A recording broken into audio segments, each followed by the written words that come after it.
Mario. Oh, que la précision de ce tir. Ayotte à Bilodeau. Bilodeau qui est seul devant le gardien. Il va un tir et le but! Gabriel Bilodeau!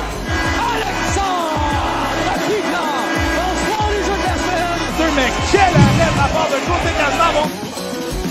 Le laver. La feinte, le tir et le but! 3-20. De l'autre côté, oui, il est but! Et voilà! L'assurance est champion!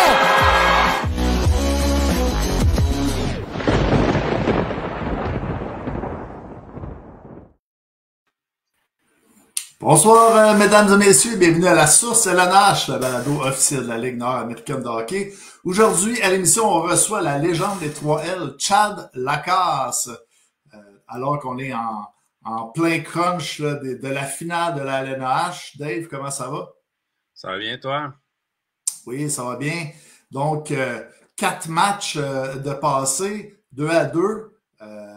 Les équipes ont seulement gagné à la maison. Est-ce qu'il y a une équipe là, entre les deux qui va gagner à l'extérieur, Dave? Là? Bonne question. Ça semblerait pas être parti pour ça si on se fie aux 4 premiers matchs.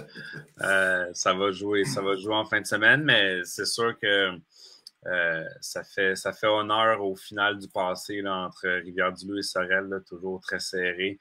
Je répète encore une fois, la dernière fois que ça s'était rendu en 7 en finale, c'était en 2016 à Rivière-du-Loup, qu'on pourra en parler avec Chad Lacasse, puisque c'était un moment spécial pour lui. Donc, non, c'est super bien parti. Ça a été des matchs, match de vendredi, ça a été serré jusqu'en... J'attends que les éperviers, là, en milieu, fin de deuxième, là, partent un peu avec une bonne avance. Puis même chose, là, samedi, ça a été les 3 là, qui sont partis fort encore. Fait que, ça a été des matchs peut-être un petit peu moins serrés. En même temps, pour les fans à la maison, c'est toujours le fun quand on n'est pas sur le bord d'une crise cardiaque à chaque fois. Pour les fans qui sont dans l'aréna. Mais en termes de série, c'est sûr que c'est très serré. Donc, à suivre, match numéro 5 demain à Sorel, numéro 6 vendredi à Rivière-du-Loup. Puis s'il y a un match numéro 7 dimanche de retour à Sorel, donc pour la fête des mères. Alors, la bonne nouvelle, c'est que aussi on va avoir la conclusion, on va avoir un gagnant là, après le week-end. Et la prochaine fois qu'on va se parler, David, on va savoir qui sont les champions entre les 3 et les éperviers. Exact. Donc, fidèle à notre habitude, j'ose imaginer là, qu'on va recevoir là, un ou quelques membres là, de l'équipe championne la semaine prochaine pour clore cette belle saison-là. Puis effectivement, là, ça s'en vient. Ça va être en fin de semaine là, que tout se décide. On va voir la coupe en fin de semaine. Si la finale se conclut dimanche, j'espère là, que le mardi ou mercredi, peut-être, je pense qu'on va peut-être reprendre ça le mercredi. On va être correct et remis en place. On va avoir se fêter. Donc, ça, le match 3, tu l'as dit, David, mais juste mentionner peut-être le pointage final qui était de 7-4. Et j'aimerais aussi dire, là, avant la partie, là, on a rendu hommage à Nicolas Aubé-Cubel, qui avait gagné la Coupe Stanley là, avec l'Avalanche du Colorado, qui est un Sorellois, donc on l'a honoré avant la partie, a fait la mise au jeu protocolaire. J'ai des petites photos ici, avec un joueur de chaque équipe, avec les joueurs des 3L ici, et on peut voir également là, la bannière qui est dans les hauteurs du Colisée Cardin. Exact, 5e Sorellois de l'histoire a gagné la Coupe. Wildor Larochelle, Pierre Mondou qui était sur la photo de la mise au jeu protocolaire, ancien des Canadiens, François Beauchemin et la légende Marc-André Ferry qui a pris sa retraite la semaine dernière également. Donc voilà, il y en a un autre là, qui était avec les Capitals de Washington, Anthony Beauvillier, dont son frère le Francis joue avec l'assurance qui pourrait peut-être devenir le 6e, mais comme c'est là Nicolas Aubé-Cubel qui est 5e, c'était une belle cérémonie là, devant un Colisée Cardin rempli. Ça devait être le fun là, devant les signes de voir ça. Attends, là, c'est... OK. Je pensais que tu disais que les joueurs que tu as nommés, je me disais, ils ont peut-être mis des chandails, des éperviers. Je suis en train de me dire, j'avais enregistré la photo rapidement, là, que tu parlais de Marc-André Fleury, tout ça. J'étais comme. Non, il était pas. Je pensais que tu étais en train de dire qu'il était sur la photo. Non, je parle des Sorellois qui l'avaient déjà gagné. Ouais, ok. Donc voilà. Sinon, si on fait le tour des nouvelles, là, il y en a eu quand même quelques-unes. Il y a l'assurance de Ted Fermain qui ont sorti un beau reportage sur les 10 ans de la coupe de l'isothermique à l'époque, qui était la dernière saison de l'isothermique avant qu'il change de nom pour l'Assurancia en 2015. Donc, il y avait des témoignages de plusieurs joueurs marquants de cette édition-là, les Mathieu Medley, Martin Larivière, Nicolas Corbeil. Pour ne nommer que ceux-là. Pierre-Luc Sleguer aussi. Donc, pour ceux-là qui sont fans de Ted Fermain, qui auraient raté ça ou juste qui aiment la Ligue américaine en général, c'est quand même un bel article. Donc, sur la page là, de l'Assurancia de Ted Fermain, vous pouvez voir ça sur Facebook. Et puis, sinon, la grosse nouvelle, je pense que c'était aujourd'hui. Le National de Québec qui avait leur grosse conférence de presse. On a confirmé le retour de l'équipe pour l'an prochain, donc une belle nouvelle. La façon dont la saison s'était terminée, de ce qu'on avait entendu, c'est un peu rien porté à croire là, que le National ne serait pas de retour l'année prochaine, mais c'est le fun de le voir confirmé là, avec une belle conférence de presse. Beaucoup de gens. Vous avez quand même mis un petit suspense. Oui, c'est vrai. On dit qu'on allait annoncer si l'équipe. Oui, mais c'est le fun de voir beaucoup de commanditaires présents, les propriétaires, les joueurs, des joueurs de l'édition de l'année dernière qui peut-être vont être de retour l'an prochain, on ne sait pas encore, mais qui étaient là quand même pour souligner le tout. Puis Alexandre Picard, plus précisément, qui ont officiellement annoncé sa retraite en tant que joueur, mais a également officiellement annoncé qu'il sera l'entraîneur-chef et directeur du National de Québec pour la prochaine saison. Donc, quand même, un gars de Québec, un ancien joueur de la Ligue nationale, beaucoup de succès dans la Ligue nord-américaine aussi. Donc, quand même, là, une bonne personne là, à avoir là. Puis également l'entraîneur adjoint Steve Duchesne là, qui a été confirmé aussi pendant la conférence de presse.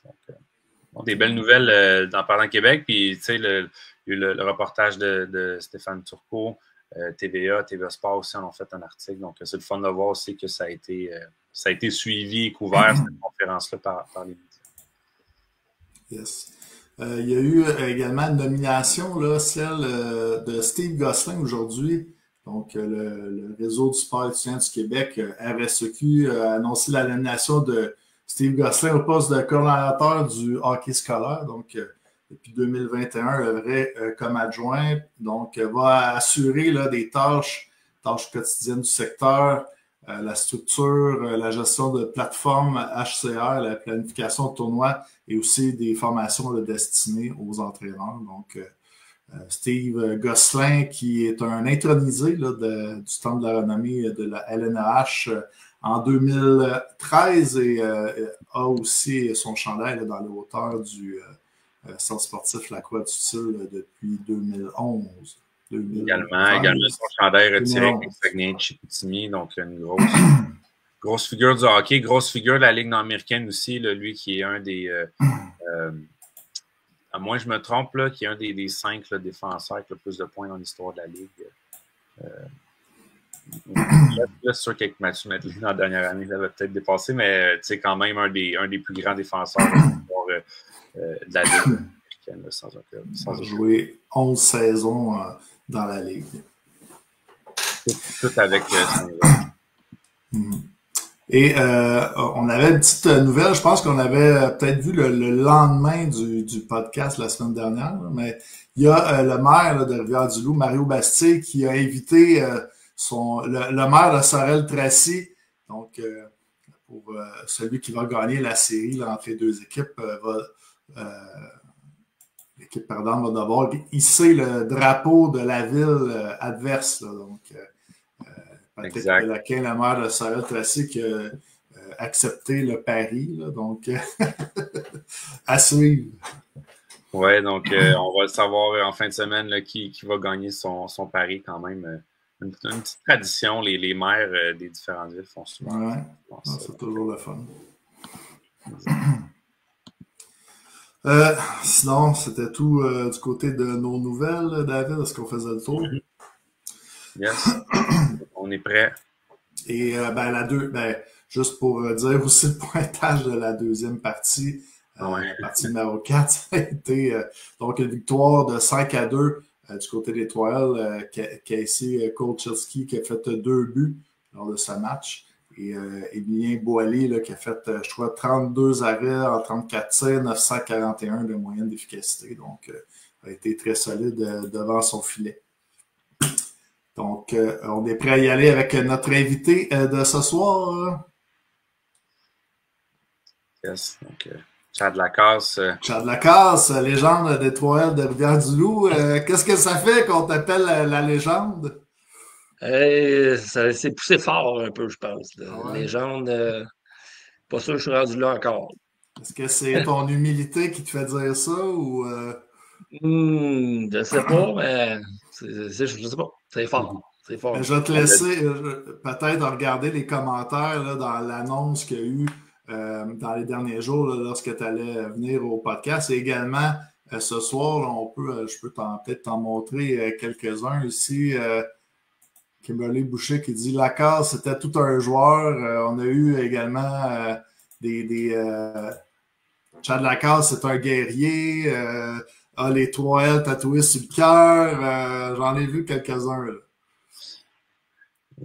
J'ai vu des commentaires passer aussi sur que j'allais parler de mon 100% sur Hockey Fight, sûrement. Je peux bien le plugger tout de suite. On pourra en parler parce que... On pourra en parler parce que je sais qu'il y en a au moins une, c'était contre l'entraîneur-chef des Éperviers. Oui, ça faisait longtemps qu'on ne s'aimait pas. Puis d'ailleurs, je pense que ça avait passé sur le documentaire qu'il avait fait. Donc, je pense dans l'intro, on me voyait me battre avec justement Christian Deschênes. Fait que, ça en était une. D'ailleurs, en tout cas, mais pour revenir au 3L, tu es quand même le joueur avec le deuxième plus grand nombre de points dans l'histoire de la concession. Donc, évidemment, tu as laissé ta marque. Puis, tu en aurais sûrement plus si les 2 années là, que les 3L n'étaient pas, en fait, qui étaient le CMT, mais qui n'étaient pas encore dans la Ligue nord-américaine. On y reviendra, mais tu avais joué pour Rivière-du-Loup un peu avant que l'équipe fasse le saut dans la Ligue nord-américaine. Donc, on pourrait y revenir, mais oui, donc évidemment, là, un des plus grands à avoir joué. J'allais dire pour le vert et jaune, mais maintenant c'est bleu et blanc, mais pour l'époque du vert et jaune. Exact, oui. Fait changement. Donc, on est en pleine série. Chad, est-ce que tu suis encore les activités de la Ligue nord-américaine aujourd'hui? Un petit peu. Ben, comme on parlait tantôt, je suis allé au premier match de la saison. Puis là, avec le coaching, j'ai pas beaucoup le temps, les enfants et tout, pour y aller. Puis je suis allé voir demi-finale contre Laval. Je me souviens plus c'était quel match, mais je retournais voir. Mais sinon, je le suis un peu. Tristan Pomerleau travaillait avec nous l'année passée à l'école. Donc, c'est sûr que c'est le fun de suivre un joueur qu'on connaît. C'est sûr qu'à cette heure, ils sont rendus plus jeunes. Là. Il y a plusieurs que je connais pas, malgré que quand je suis allé à la série contre Laval, j'ai fait « Oh, OK, ils ont des vieilles jambes, Laval. » J'en connaissais déjà quelques-uns. Fait que, non, c'est ça, j'essaie de le suivre un petit peu, mais je n'ai pas toujours le temps d'aller voir les matchs à Rivière-du-Loup. Tu as 41 ans, Chad. Il y a des joueurs qui sont plus âgés que toi dans la Ligue encore, là, quand même. Là. Ben, c'est ça que. Ben, je sais que Tifu est un peu plus jeune, mais les autres. J'ai vu Tourigny à Laval, Tifu. Il y avait une coupe. Je sais pas c'est qui le plus vieux dans la Ligue cette année. Ben, Alexandre Tremblay est encore là. Il y a Nick qui a fait son retour également à 44 ans. Oui. Non, je serais pas prêt à faire un retour, ça c'est sûr, à cet âge-là, mais les gars... Mathieu Medley, je pense, à ton âge aussi, à 41 ans également, là. Bientôt 42. Pardon? Mathieu Medley, je sais pas, je sais pas si tu l'as entendu. C'est un gars contre qui j'avais joué à Midget 2A, ça. Fait que, Midget 2A! On a grandi un peu, chacun de nos bords, mais on s'est retrouvés dans la Ligue nord-américaine. On se connaissait déjà par l'entremise des amis quand je jouais collégial. Là. Il y avait des amis qui jouaient à Montréal là, qui se connaissaient. Fait que ça fait longtemps que je connais Mathieu. Hein. J'aime ça, j'ai regardé un peu ta fiche, j'ai fait mes petites recherches, Chad, puis dans le fond, ton frère Loïc également, qui était gardien de but, mais j'ai vu que vous n'étiez pas originaire là, de la région de Rivière-du-Loup. Vous aviez joué votre hockey mineur là, pour les Gaulois ou dans le coin de Marieville, Granby, du Richelieu, les Patriotes du Saint-Laurent, tout ça. On pourrait dire maintenant que tu es un loup-périvois d'adoption. Oui, exact. Ouais, ça fait, je pense, je suis déménagé ici à ma 2e année. Fait que, puis depuis ce temps-là, je suis jamais reparti. Puis, c'est une blonde du coin, une fille de Ponégamouk ici, là, dans l'alentour. Puis maintenant, 3 enfants, plus tard, une maison et tout à Rivière-du-Loup. Donc, ouais, c'est officiellement un loup-périvois d'adoption, mais on est né à Grimby. Puis on a déménagé quand même assez jeune là, à Marieville. Fait que tout le hockey mineur, là, c'est fait Patriote, au Richelieu et compagnie. Là, tout ce qui est sur la rive sud de Montréal. C'est là qu'on a joué la majorité de notre hockey mineur, là, Loïc et moi. Là. Et mon autre frère aussi. On va y revenir un petit peu. On va y revenir un petit peu plus tard parce que tu es impliqué également dans la communauté. On parlait de Tristan Pomerleau tantôt, qui est très impliqué, un gars de la place, tout ça. Puis on va y revenir plus tard parce que tu es entraîneur. Je pense qu'on peut même voir ton chandail. Je ne sais pas si je me rapproche. Là. Ouais, c'est sport-études à Rivière-du-Loup, donc à l'école secondaire. C'est ça, je pense que c'est ma 12e année déjà. C'était pas le sport études de début, là, mais que je suis impliqué là, dans le hockey. Puis, fil en aiguille, ben hop, je suis entraîneur adjoint. Là, hop, je suis devenu entraîneur-chef. Puis là, je suis rendu plus responsable du programme. Puis je suis entraîneur-chef encore d'une équipe. Puis, ouais, ça fait déjà, ouais, c'est ma 12e année, là, je me trompe pas, là, à l'école secondaire. L'école secondaire de Rivière-du-Loup, je crois que c'est les Sphinx, c'est ça? Exact. Oui, les Sphinx à l'école secondaire de Rivière-du-Loup. Justement, vous parliez de Steve Gosselin, ben on est dans la ligue du RSEQ. Donc, je côtoie encore fréquemment Steve Gosselin à chaque réunion, puis on s'apprécie beaucoup, très bon gars. Pas le fun à jouer contre, par exemple. Donc, détesté à jouer. C'était pas juste une bine. Sur one-timer, c'était des cross-checks et compagnie. Là. Autant qu'il était offensif, mais il jouait la game tough. Là. C'est un des bons défenseurs que j'ai affronté. Puis tough aussi, pesant. C'était dur à tasser. Là. Puis tu ne te poses pas de questions quand tu regardes un petit peu ses stats. Là, pourquoi c'est ça. C'est tout qu'un joueur de hockey, Steve. Fait qu'on est chanceux de l'avoir au RSEQ. Puis toujours plaisant à connaître des gens qui sont bien placés dans le monde du hockey ou surtout au scolaire. Fait que c'est toujours plus facile les relations dans ce temps-là aussi. Là. Je pense qu'à l'époque aussi, tu étais un instigateur là, pour que le programme rentre dans la Feu LHPS. Feu c'est mon collègue, là, Terry Michaud, qui moi, je suis revenu d'Europe. Puis il m'avait approché durant l'été pour me demander voir si j'étais intéressé à entrer dans le programme. Puis il y avait déjà des plans un petit peu. Fait que on a décidé on a parti. L'HPS était déjà commencé. Là, ça faisait peut-être 1 an ou 2. Mais c'était encore nouveau. Là, c'était mal vu là, dans le temps. Là, c'était tout nouveau, le hockey scolaire. Ça existait un petit peu, là, des petites ligues RSEQ par-ci, par-là, mais pas autant que ce que le hockey scolaire est devenu maintenant, mais on a parti ça ensemble, là, mais en général, en gros, c'est Terry Michaud là, qui a eu l'idée de partir le programme, puis j'étais à ses côtés, là, avec Jonathan Pelletier d'ailleurs, qui a déjà gardé des buts dans la Ligue nord-américaine, qui était avec nous aussi. Là.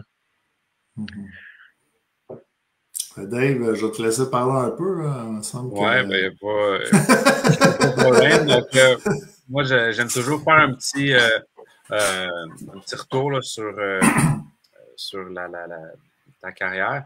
Moi, ce qui me frappe aux yeux là, quand on regarde ton parcours, c'est que tu as joué ton hockey junior en Alberta.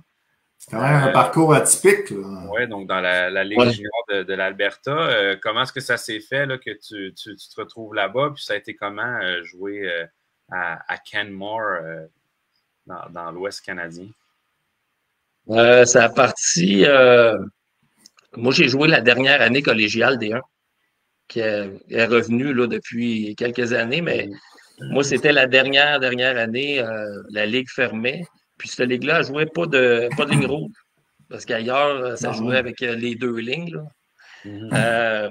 Fait que nous autres, on ne jouait pas de ligne rouge. Puis là-bas, ben, ils cherchaient des Québécois. Puis j'avais une bonne saison.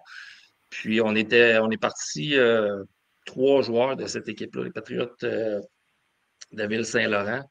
Fait que Nowhere ne parlait pas un mot anglais. J'étais chanceux. J'avais un bilingue. Les 2 gars qui étaient avec moi étaient quand même assez bilingues, mais moi, je parlais pas un mot anglais. Mais... ça ressemblait à ça. Le premier gars, je pense qu'il est venu me voir me demander Did you work out this summer? J'ai dit oui. Là, j'avais dit au gars, je m'étais entraîné un peu. Moi, je pensais qu'il m'avait demandé que je travaillais, tu sais. Puis le coach aussi, la première fois qu'il m'avait appelé, We're gonna have a billet family. Puis là, après ça, je dis à mon père, on va avoir des billets d'avion. La conversation était nulle. Puis c'est ça, par la suite, j'ai été chanceux, j'étais arrivé là-bas, puis je me suis retrouvé, tu sais, des fois, les familles de pension, il y en a qui dépannent pour le camp d'entraînement, puis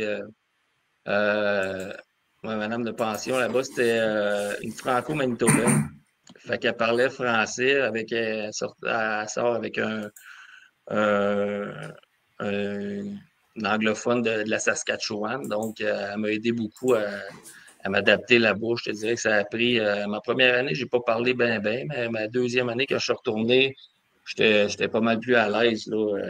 Fait que ça m'a permis d'apprendre l'anglais. Puis c'est un petit peu ça, là, mon histoire. Fait que j'ai eu une plug. C'était notre entraîneur-chef là, qui nous avait plugué là-bas. Puis as-tu des perspectives d'aller... Pardon? As-tu des perspectives d'aller jouer universitaire aux États-Unis? Parce que finalement, tu as gagné au Québec, là, mais c'était-tu ça le plan ou... Dans ce temps-là, tu sais, j'avais été repêché junior majeur, 15e ronde, les lumières fermées, puis l'équipe qui ne repêchait plus, là. Du midget 2A, des Patriotes du Haut-Richelieu, là. Fait que, puis j'avais passé proche, première année, de faire l'équipe-là. Puis, voyons, je m'en allais où avec ça, là? Junior. C'est quoi la question? Excuse.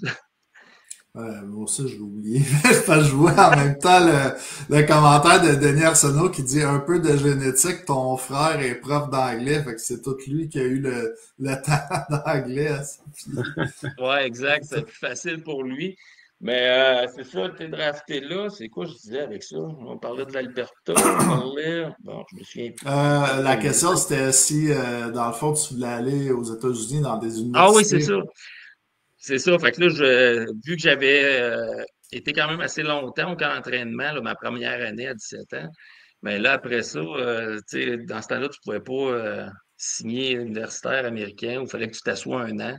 Mais bref, tu sais, j'apparaissais pas nulle part, fait que j'avais eu quand même quelques offres. Puis j'avais pas mal tout mis les œufs dans le même panier. Je voulais aller à Clarkson University, j'étais allé visiter là-bas. Puis il hésitait entre moi, puis je pense que c'était Jonathan Caillé qui s'appelait dans le temps. Il y a eu des grosses saisons junior 3 aussi. Puis le coach est venu me visiter, l'assistant coach. Il était tout venu me voir, puis c'était, voyons, je ne trouverai pas son nom, il était entraîneur adjoint là aussi. Son père jouait dans la Ligue nationale, puis il a coaché junior majeur un peu aussi. C'était lui qui m'avait approché, puis finalement, ça n'avait pas... à la fin de l'année, il m'avait rappelé pour me dire que ça n'avait pas fonctionné. J'avais eu des offres un petit peu au Minnesota, plein d'universités canadiennes. Puis finalement, à la fin de cette année-là de 20 ans, je me suis retrouvé avec rien. Fait que là, j'ai été comme 1 an, j'ai pratiqué un petit peu à Concordia là, à 21 ans. Puis après ça, j'ai commencé j'ai commencé ma super carrière senior après ça. T'as pas été Avec chanceux. les En plus, mercenaires de la prairie. ouais, les mercenaires de la Prairie, c'était dans mon coin, puis l'équipe, elle a duré à peu près une vingtaine de games, fait que ça t'a pas été trop chanceux. Avant de Je pense que j'ai fait le folder. meilleur move de ma carrière, par exemple-là. Parce que la dernière année, ben justement, c'est mon frère qui m'avait plugué. Il connaissait, je pense, l'entraîneur-chef. C'était peut-être un coach de goaler. Puis il m'avait plugué là, un beau 100$ de la game. Puis ah ouais, on y va. Puis ça avait bien été. Martin Duval jouait là. Il y avait une couple de bons joueurs, mais cette ligue-là, c'était une ligue ouf. C'était pas pour les doux, là. Jamie Lino, c'était là, Ouais, avec dans Jamie Justin. C'était des hommes, ça. Jamie, là, Joël Thériault jouait à Saint-Jean à cette époque-là, dans cette ligue-là. ouais, je pense que c'était pas le début de l'été. Ah non, mais chante ligue de fou. Martin Larivière, là, il faisait la pluie puis le beau temps à Saint-Jean. Il était tough, eux autres. C'était pas plaisant, mais c'est ça, fait que j'avais commencé à la prairie. Puis je pense qu'au mois de janvier, Rivière-du-Loup m'avait appelé. Puis il m'avait offert quand même ben de l'argent, mais je n'étais jamais à la Rivière-du-Loup. J'étais là, tabarouette, c'est loin, mais Martin Duval m'en avait parlé parce que lui, il jouait déjà là. J'avais joué avec à la prairie. C'est un peu lui qui m'avait plugué. Puis je leur ai dit, OK, je vais y aller. Puis la fin de semaine d'après, la prairie, le club fermait. Fait que ça aurait peut-être été à la fin de ma carrière senior, après ça, on ne sait pas, mais fait que finalement, je me suis retrouvé à Rivière-du-Loup grâce à, je vais plugger Richard Mailloux. Son jeune est dans le programme, fait qu'il va peut-être se reconnaître. C'est lui, le DG dans le temps, qui m'avait appelé pour me faire venir à Rivière-du-Loup. Qui, dans le fond, à cette époque-là, jouait dans la Ligue de hockey senior centrale du Québec. Donc, c'était vraiment la ligue en dessous. Puis je pense qu'elle a fermé parce que là, il y a de plus en plus de gars de la Nord-américaine qui venaient jouer avec les clubs qui avaient de l'argent. Fait que Christian Deschamps, je pense que la dernière année, il était allé jouer à Jonquière. Puis non, c'était une ligue. J'avais joué avec Grégory Dupré, qui a joué à Sorel un bout aussi. Ouais. Il y avait des bons joueurs, c'était une bonne ligue. Brian Richardson, la dernière année, je pense qu'on a joué dans cette ligue-là. Brian Richardson, Ian McIntyre. On avait réussi à aller. Les gars voyager d'Ottawa. Ottawa à Rivière-du-Loup à tous les fins de semaine. Ouais, c'est ça. Il était craqué. Mais non, c'était une belle ligue, ça. LCH, c'était une ligue tough aussi. Mettons que quand tu as Bobby Barry dans cette ligue, avec des goons un peu, des fois, ça peut brasser. On coupe une série là, contre il coachait à Shawinigan, lui. Mm-hmm. Puis là, tu avais les Thierry Douville, Hunter Lahache, c'est ça quand tu t'appelles. Comment? Il y avait un Valenti. Ronnie Valenti, ouais. Ronnie Valenti. Tu avais Bob Bissonnette qui nous slappait des pucks d'eau dans le warm-up. Comme si de rien n'était, là. Il était tough, là. Puis ça avait fini. Dernier match, Hugo Lévesque qui avait été gelé. David Jacob Tancrède. Oh mon Dieu. Quelle mauvaise idée. Il était parti. Il avait sauté sur le banc. Puis là, eux autres, il y avait Valenti, je pense, était parti du banc. Puis ça avait parti. Puis là, le Nathan Shannon, qui, je ne sais pas si vous vous rappelez de lui un petit peu. C'est le tough à Rivière-du-Loup, là. Ouais, le jambon Jack. Puis il s'était mis à 2 dessus, puis c'était horrible. Il était revenu, il était mauve dans le cou. Tout, c'était pas trop chic des fois là, dans ce temps-là, le hockey senior. Là. C'est sûr, quand tu t'appelles Hunter Lahache, c'est quand même prédestiné pour être en histoire. Il y a des bons combats épiques. Là. Nathan Shannon, Hunter Lahache. Là, je ne sais pas s'il y a encore des vidéos de ça, là, mais c'était pas des combats pour doux. Là. Nathan Shannon, c'était un homme aussi. Là, ça cote à côté. Puis, pas le plus grand patineur, mais comme il disait, il avait une bonne shot. Il disait qu'il avait une bonne shot. On le voyait pas tant que ça, là, mais c'est un méchant bon gars, par exemple. Des warm-up. Une bonne shot des warm-up ou... Ouais. Les goalers ne l'aimaient pas tant parce qu'ils sifflaient ça sur le bord des oreilles. Là, mais... c'est un bon Jack.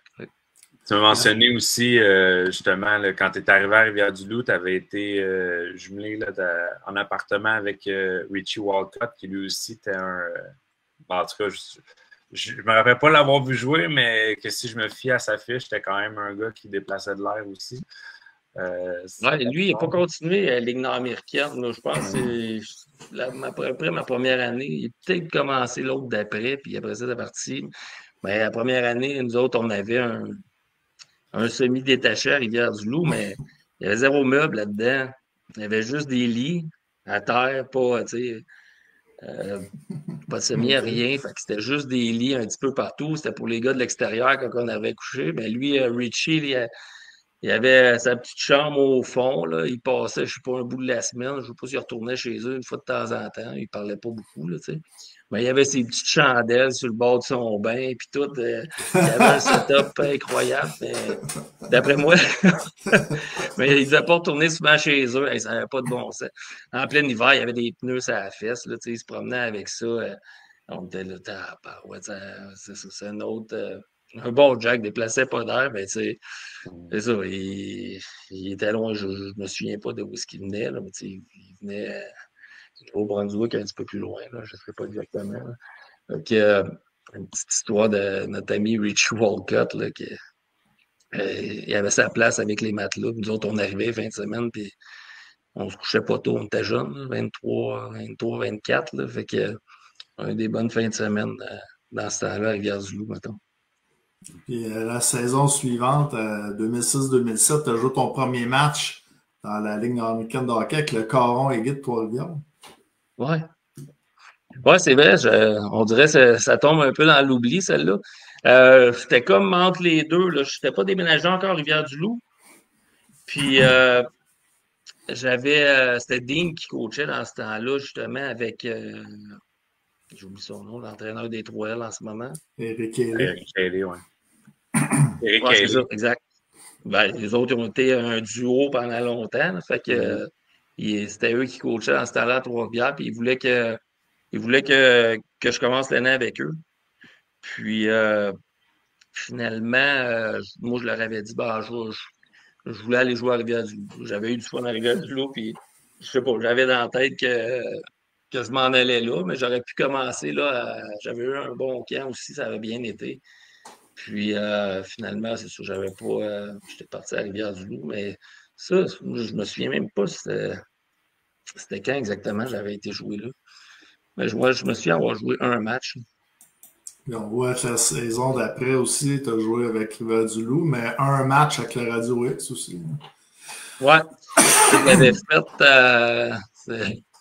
C'était. Ben là, ça allait bien cette saison-là dans le CH. Puis c'était Francis Dubé, notre DG, puis il avait réussi à me plugger un bon contrat avec le Radio X pour une game. Puis j'y avais été, ça avait bien été. Puis après ça, j'avais fait les séries avec eux. Fait que on avait sorti Saint-Jean-sur-Richelieu. Souvenez de cette série-là. En plus, on était pas supposé jouer. Puis là, le coach m'appelle. Je pense qu'il y avait eu un blessé la veille. Je pense que j'avais été jouer le match numéro 2 à Saint-Jean-sur-Richelieu. Mais moi, j'étais dans un chalet à Stoneham avec des amis. Puis finalement, c'était le coach Pierre Rioux, ça se peut-tu? Il était venu me chercher au chalet. Puis après ça, on était descendu à Saint-Jean-sur-Richelieu pour aller jouer. On avait gagné le match. On avait gagné la série contre eux. Puis j'avais joué un petit peu aussi. On avait perdu contre Saint-Hyacinthe, si je ne me trompe pas, cette année-là. J'avais joué, je pense, le match 1 ou 2. C'était Jonathan Pelletier, d'ailleurs, le gardien de but pour Saint-Hyacinthe dans ce temps-là. Puis, ouais, ça avait quand même bien été. Il y a des bons joueurs. C'est Jean-Yves Leroux. Jean-Yves Leroux était là. J'avais la chance aussi. Il était un bon Jack. Là. Il y avait une couple de vétérans là, dans cette équipe-là. Je me tenais tranquille. Là. Je parlais pas trop. Dans le fond, c'est pas pire. Dans ce temps-là, tu avais juste besoin de jouer une game dans la saison pour pouvoir jouer en série. Là, ça a changé depuis. Ouais, c'est ça. C'était une game. Puis, ouais, tu peux participer. Ouais, c'est là que j'ai eu mon premier goût. Puis, je veux dire, ça brassait et tout dans ce temps-là. Là. Et ça brassait pas mal. je pense que c'était contre Saint-Hyacinthe, justement, je pense que j'étais pas là, mais le warm-up avait mal viré un peu. Là. Surprenant, là, mais. Mais ouais, c'était J'ai mes vu premières que Claude années. Morin Ben, jouait au aussi dans Colisée. votre. Pardon? Ouais, excuse, j'ai dit Claude Morin jouait aussi dans cette équipe-là cette Oui. année-là. Claude Morin jouait. Tabarouette, je me souviens pas qui jouait là-dedans. Ben, Frédéric Bouchard. Les petites balles, les toughs, là, je pense que petite balle, là, il se bat encore. Là, il était là, il a fait le tour un petit peu. Il jouait à Rimouski Junior. Alexandre Vachon. Jacques Vachon. Dubé aussi qui était là. Ouais, Jacques, ouais, c'est là que j'ai fait la rencontre de Jacques aussi. La Ferrière, la Ferrière qui était là. Ouais, la Ferrière. La Ferrière aussi, il était jeune là, dans ce temps-là. Des nets, il y avait Bélanger aussi, je ne me trompe pas. Ah, ben, Fred Bouchard était là aussi. Fred Bouchard à Def, il me semble qu'il était là. Il y avait. Ouais, il y avait. C'était pas un mauvais club, pareil. Il y avait un Amado, patinet, là, je me souviens. J'avais été justement, il me faisait plus jouer. On était au Colisée. Bon, c'était la même fin de semaine que j'étais au chalet à Stoneham. Puis là, prolongation, il me dit, ben là, tu sais, je ne veux pas te mettre sur le spot, tu sais, je vais te laisser sur le banc, là, tu sais, ouais, c'est bon, tu sais, je suis réserviste, puis tout. La première overtime, parouette, là.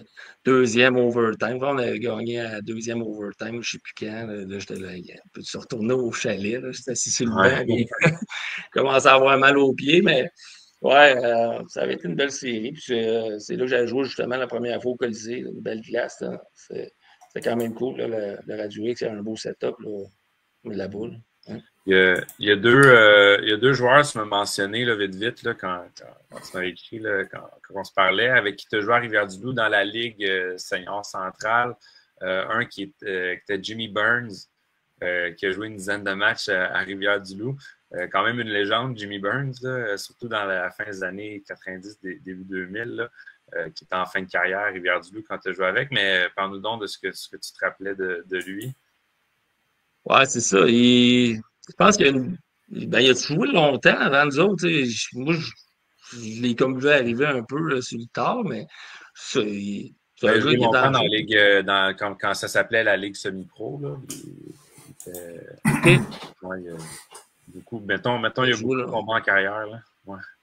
Ouais, c'était ça. Fait que, ouais, un petit souvenir. Ben, bref, premièrement, il arrivait avec sa petite boîte à lunch dans la chambre, puis entre les périodes, il mangeait tout le temps sa petite pomme verte avec du sel. Là, là un moment donné, là, les élèves à l'école, c'est une histoire là, obligé d'écouter, vous pouvez fermer le volume, là, mais il me regarde, et, il parlait bien français, mais en anglais, puis il dit, oh, that's a nice ass. Il dit, fais attention, il faudrait pas que tu te retrouves en prison. Toi, là, je suis là.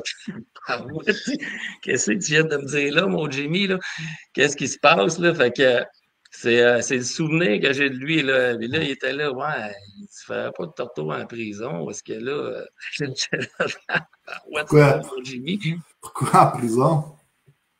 Ouais, c'est ça. Je ne sais pas s'il avait déjà fait des séjours là ou il avait l'air à connaître un petit brin de milieu, je ne sais pas trop, mais en tout cas, j'ai été traumatisé un petit peu de ce petit commentaire-là. Là. Surtout, je n'étais pas vieux là, dans ce temps-là, j'avais 23, 24, là, fait que j'étais comme OK.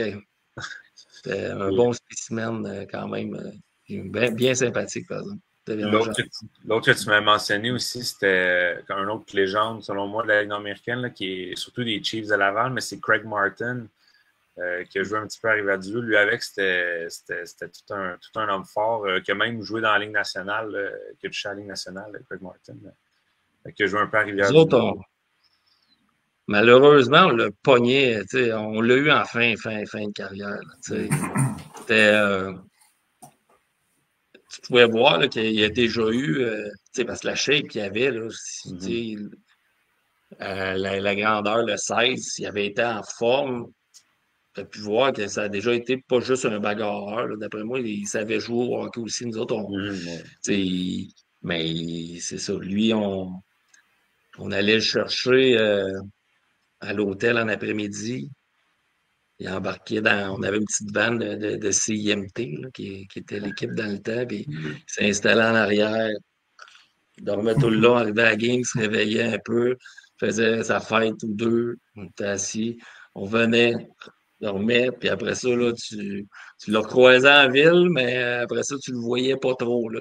On y arrivait, puis mon Dieu Seigneur, je sais pas ce qui se passait de ces soirées, mais et ça, tu es en fin de carrière, puis tu vois que c'est. Il était fatigué. Oui. Tu sais pourquoi il était fatigué, là. D'après moi, ces soirées n'étaient pas faciles. On n'avait pas les mêmes soirées, d'après moi. Fait que, mais bon, Jack aussi, super gentil, puis tu vois que c'est un gars qui a joué, qui a dû jouer haut, c'est juste que il était rendu à la fin. Là. Je pense pas qu'il a rejoué vraiment après. Là. Denis qui dit avec son agent, entre parenthèses, Craig Martin. Oui. Il avait tout le temps son chumé qui. On n'a jamais su son nom, je pense. Mais il était tout le temps à côté. On ne sait pas.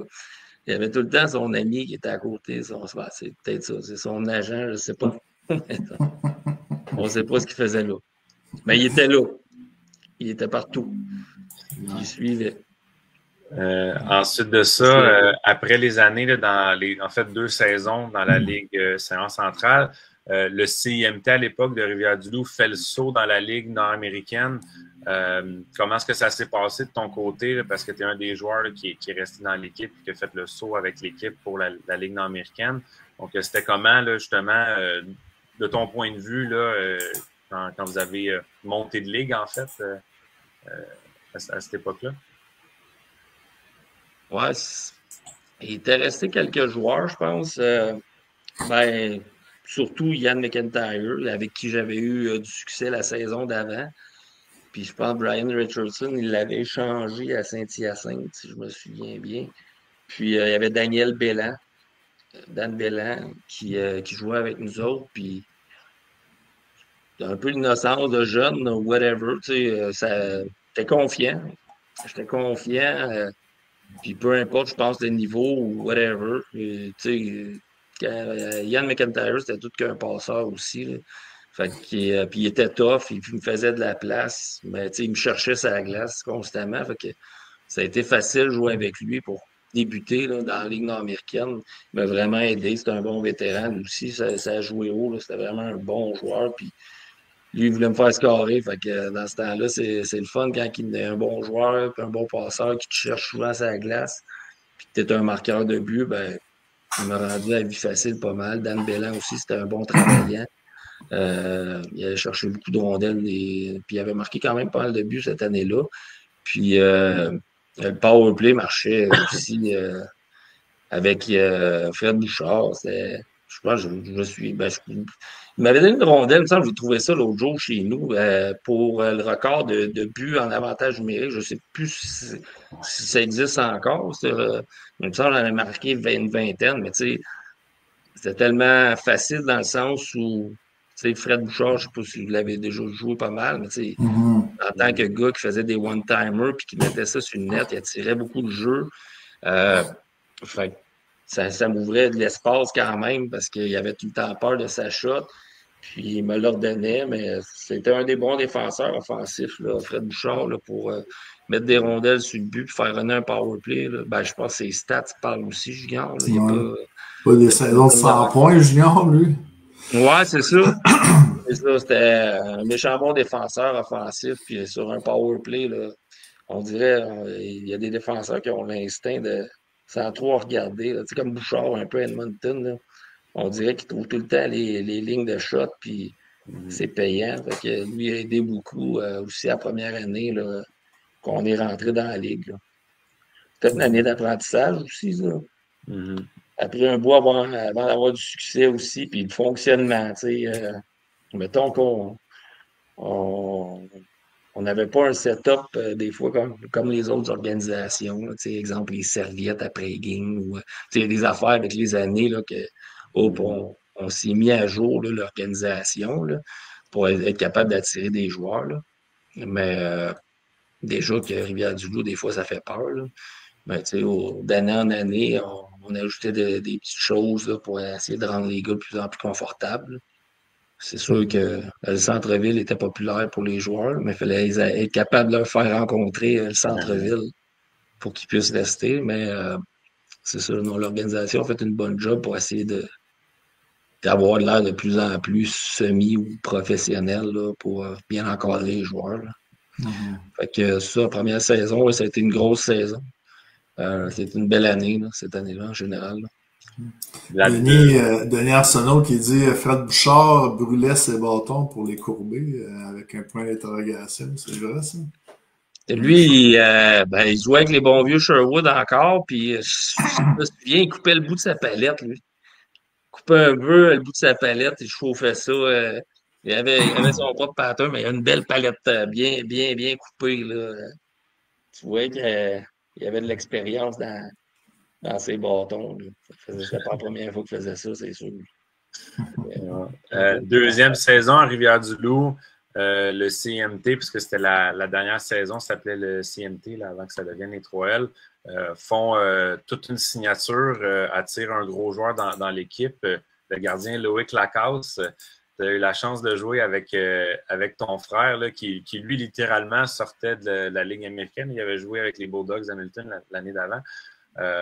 Donc, ça a été quoi là, d'avoir une chance de jouer avec ton frère à Rivière-du-Loup cette année-là? Il y a du positif, puis il y a du négatif quand ça va mal aussi, hein, Mais non, c'était le fun. C'est la première fois parce qu'on a 3 ans de différence, fait qu'on n'avait jamais vraiment joué ensemble, là. Fait que non, c'était le fun. Il était venu habiter chez nous.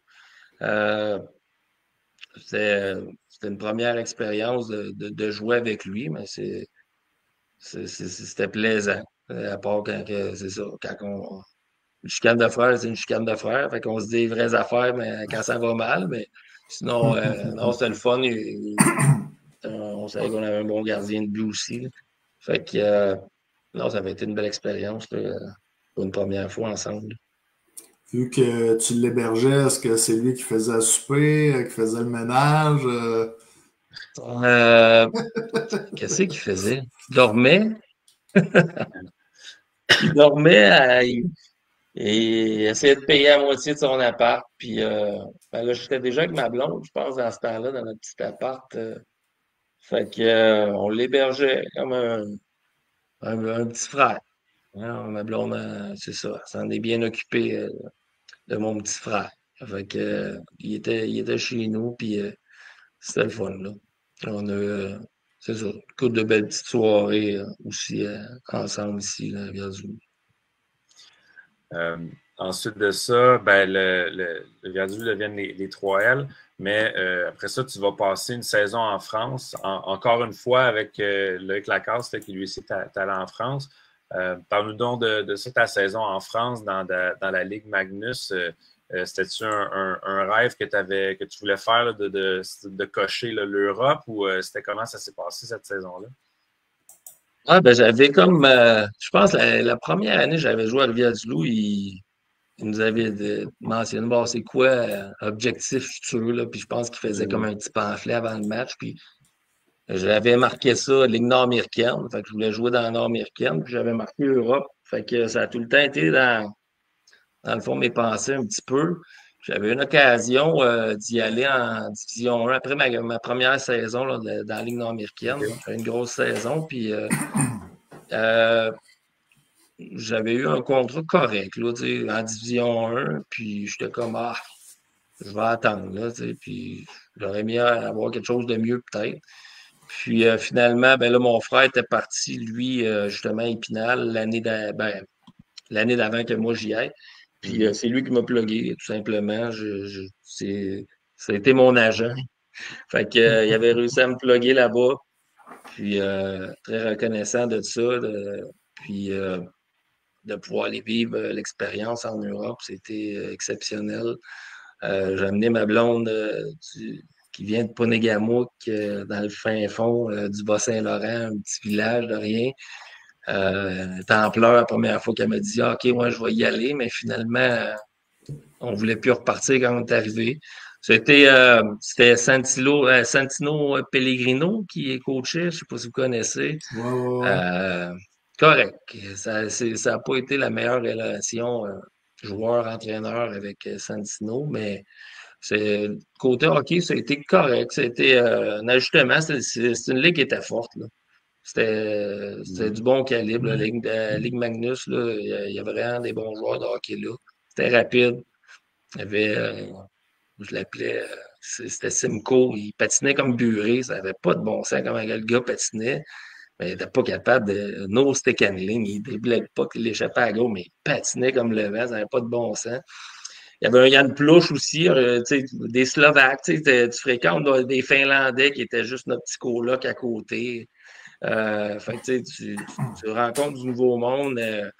C'est ça qui est cool. Là, je veux dire, qui rencontre ou qui passe du temps une saison complète avec un Finlandais, un Slovaque, puis ça parle finlandais, ça parle slovaque, il y a le tchèque à côté, puis les Français autour, mais c'était vraiment, vraiment une belle expérience. Puis voyager aussi, là, les saisons là-bas, ils permettent de voyager, il y a des trêves un peu, puis fait que t'as comme une semaine, fait qu'on avait réussi à aller en Italie, on est allé justement à Paris, on est allé tout inclus en Tunisie, tu sais. Ça coûtait rien.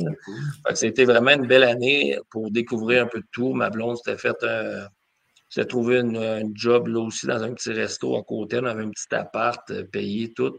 Fait que, c'était vraiment cool.